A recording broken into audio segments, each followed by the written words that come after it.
I'm going to show you how you can change the region of your League of Legends account for free. So this way you can play on other League of Legends servers completely for free. So if you find this video helpful, don't forget to subscribe and like it. So all you need to do is open the League of Legends and go to store.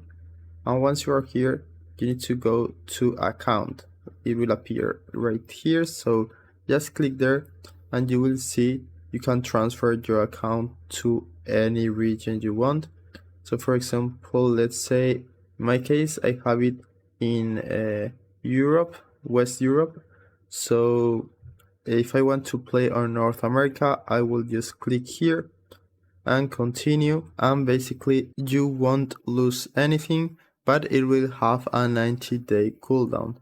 So you can do that if you want to, and that's it. You can do that with any region you want. I hope it was helpful and thanks for watching.